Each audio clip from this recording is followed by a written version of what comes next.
Bonjour tout le monde. Bonjour mesdames et messieurs. Désolé de vous déranger dans votre quiétude ou dans votre voyage.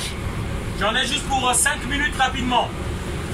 J'ai un message à faire passer s'il vous plaît par rapport à l'Afrique et à la politique des élus français envers l'Afrique. Rassurez-vous, je n'ai pas besoin de votre argent.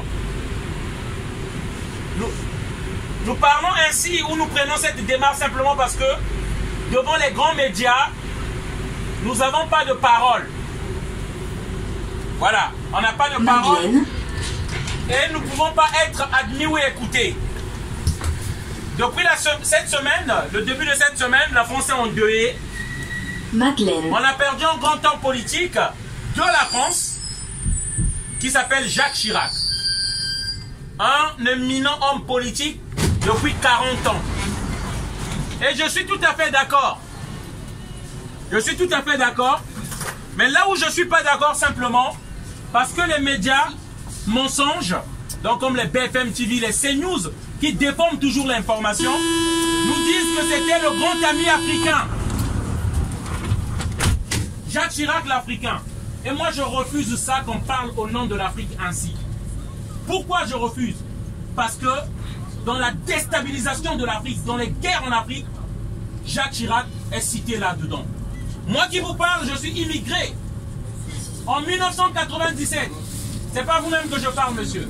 1997, Jacques Chirac a organisé une guerre au Congo-Brazzaville. Au Congo-Brazzaville, ils ont organisé une guerre avec les armes françaises. On a tué des milliers de gens. Des milliers de gens. Il y a une maman qui a vu son enfant sortir un matin. Cet enfant-là n'est jamais rentré. Et on ne sait même pas là où on a enterré cet enfant-là. Et cette guerre a été organisée par Jacques Chirac et Denis Sassou Nguesso, l'actuel dictateur dans notre pays. Voilà.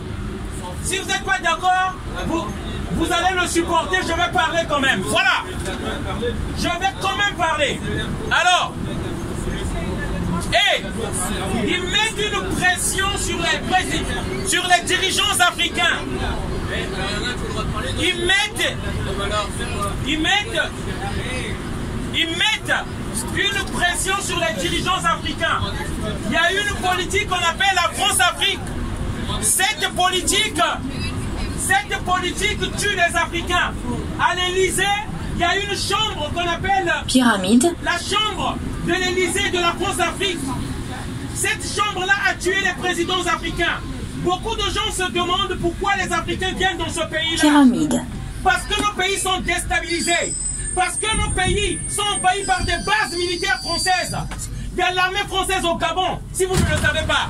Il y a l'armée française en Côte d'Ivoire, si vous ne le savez pas. Il y a l'armée française au Tchad. Il y a l'armée française au Mali. On occupe nos pays. On pille nos richesses. Et je tiens à le dire ici. La France n'a pas de l'or. L'or vient du Mali. La France n'a pas le cacao. Le cacao vient de la Côte d'Ivoire. La France n'a pas le pétrole. Le pétrole vient du Tchad, du Cameroun. Le pétrole vient du Congo, du Gabon. La France n'a pas la bauxite. La bauxite vient de la Guinée. Et nous venons ici, les Africains meurent dans la Méditerranée. Parce que la France a installé une politique pour prendre nos pays en otage. La colonisation, c'est pas fini. L'esclavage, c'est pas fini. La France est le dernier pays à user encore de ses moyens de l'esclavage, de la colonisation. Et je rappelle ici, il y a encore une monnaie qu'on appelle le franc CFA, le Fonds des colonies françaises d'Afrique.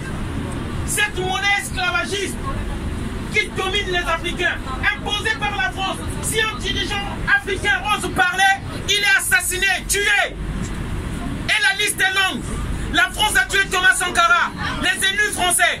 Ils ont tué Sylvanus Olympio. Ils ont tué beaucoup de dirigeants africains. Châtelet. Et ça, c'est des faits historiques que je raconte ici. Et j'aimerais que les citoyens français puissent le savoir. Voilà le message que je voulais faire passer. Que vous soyez d'accord ou pas, c'est ça les faits. Voilà. C'est ça les faits, que vous soyez d'accord ou pas. Et nous allons le dire et personne ne va nous l'empêcher. C'est le message qu'on voulait faire passer pour que le citoyen français comprenne au moins pourquoi les Africains viennent ici. Voilà, le message est passé. Bonne journée à tous. Désolé d'avoir crié. Merci.